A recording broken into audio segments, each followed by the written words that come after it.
if you're a liberal or a progressive, just about everyone's lying to you or deceiving you about this Build Back Better bill. I see people who watch these so-called progressive channels asking and entertaining the question of, will they hold the line? The line was crossed weeks ago. Right now they're talking about a $1.75 trillion bill. I don't understand the logic of some of these content creators and their viewers. If you had a $10 trillion bill and you lowered your price to 1.75, which is really close to the 1.8 trillion that I said they were going to do from the very beginning, right? All the left-wing media is playing cheerleader, carrying water for them. Oh, they're holding the line, they're trying to fighting. And I'm saying 1.8 trillion. These guys, they do politics for a living. They know more about politics certainly than I do. How it is that I from the get-go said 1.8, and they're making their viewers think that they're holding the line. Again, every time they drop the price, that was them crossing the line and folding. They've done it several times. It was an 85% drop. What are we at now? 90% drop. Before the last drop, Bernie Sanders said that he understands there's give and take. Like, he gave 85%, and then he says he understands give and take, and we might have to drop down substantially. That's them folding. They've been folding for weeks. But this is the damage or danger of watching partisan media, which doesn't want to tell you the truth, right? They're vested in these progressive candidates. They do the propaganda thing of, instead of telling people the news and what's happening, they're using their channels and their platforms to promote these candidates directly, encouraging people to vote for these people. So it is in their best interest to not be honest with their viewers that it's the progressives who are failing us right now. Nancy Pelosi, Biden, Manchin, and Sinema are doing what the corporate Democrats always do. The people who can stop this are the progressives. The people who are being spineless and refusing to fight are the progressives. Manchin did what Pelosi wants, and he held his ground. From the very beginning, months ago, he sent the letter, 1.5 trillion, has not budged. The progressives, on the other hand, refuse to fight.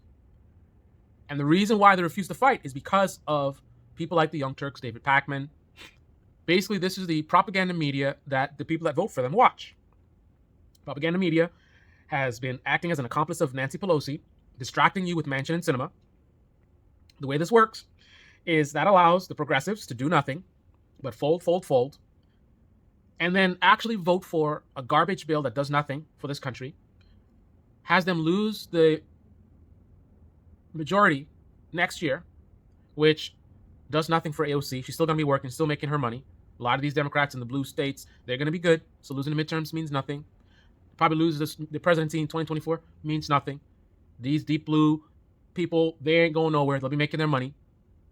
And they're not going to take the heat for not fighting for us, because partisan left-wing media is distracting us with Manchin and Sinema. And then when they actually vote for this bill, they're going to give us the Obama line of, you got to celebrate the wins and something's better than nothing, right? Those are kind of things Pelosi would say, right?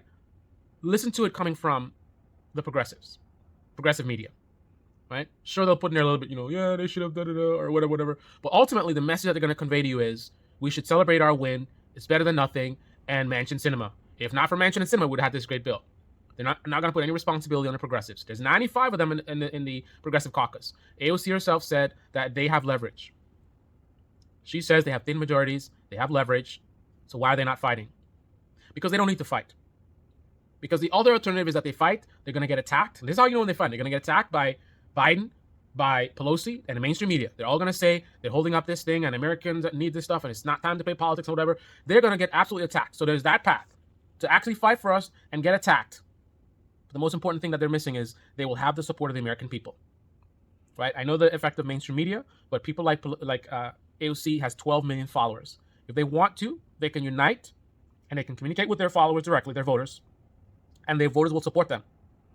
But they will be attacked if they fight for us. If they don't fight for us, that's the easy way out. Partisan left-wing media will cover for them and then celebrate them after they vote for a crappy bill. And good cop, bad cop. Manchin Sinema, take all the blame. Right? But it doesn't matter to them. People saying all their careers are finished. Americans have short-term memory. Don't be surprised if these people win re-election. Enough years pass between now and re-election. Don't be surprised if they maintain their positions. And even if they don't, they can make a ton of money between now and then. They can also make money in the private sector, right? Left-wing media has absolutely collapsed and failed you. I have seen only, I think Sabby Sabs, I think it's the only one that has really called this thing out. Everyone else, even the ones you think are the most radical, whatever, the truth tellers, and they really go out there, all of them are pushing the Democratic Party line, right? Focused the voters' attention on the rotating villain.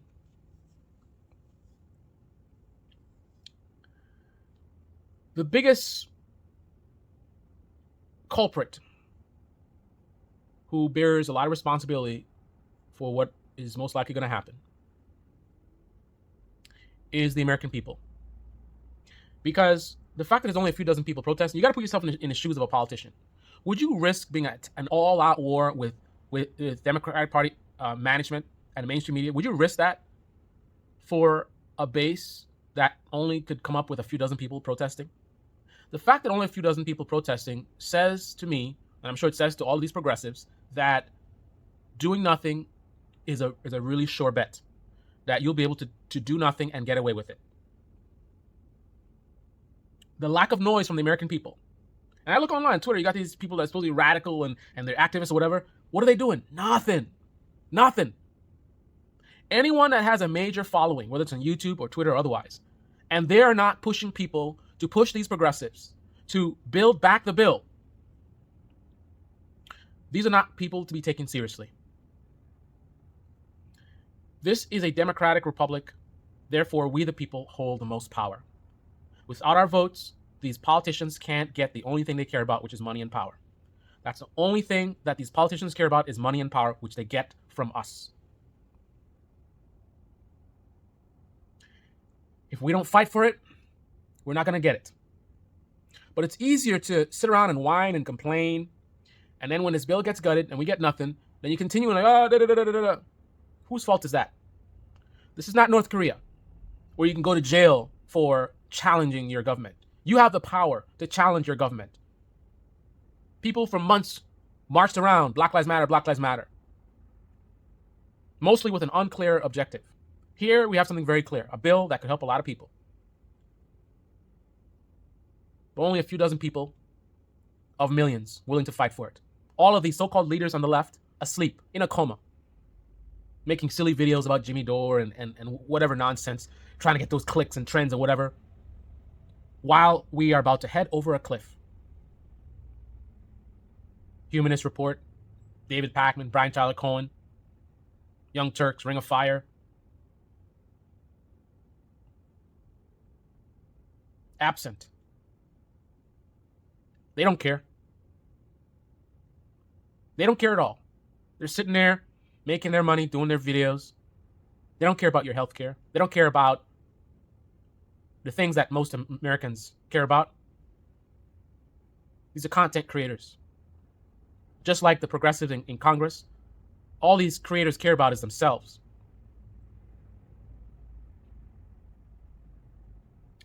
Let this be a teaching moment. If you didn't get it before, you should get it now. The reality of partisan left-wing media, they're not on your side. The reality of these progressives, including Bernie, they're not on our side. They are subservient to the mama bear, to the corporate Democrats. But most importantly, what's happening right now is a reason that things don't change. We have a moment to achieve something that can help a lot of Americans, but no one wants to fight for it. Props to the few dozen people who have tried to fight for it. Unfortunately, you fell for partisan media and you're attacking the wrong people. Joe Manchin and Kristen Sinema are not going to budge. It is for the progressives to use their leverage to force them.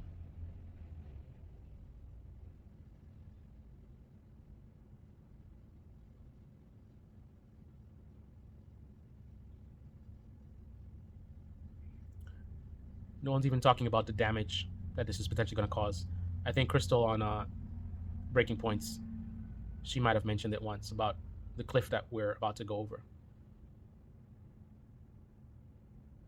It's like you're on the highway in a car and there's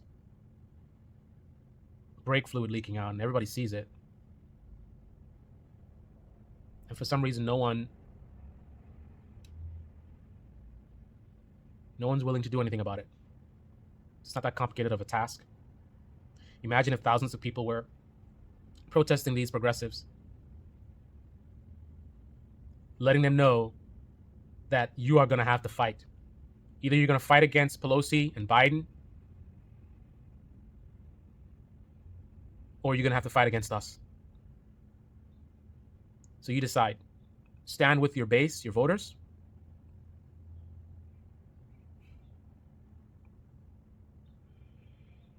and fight against the establishment, or stand with the establishment, and then we're going to come after you.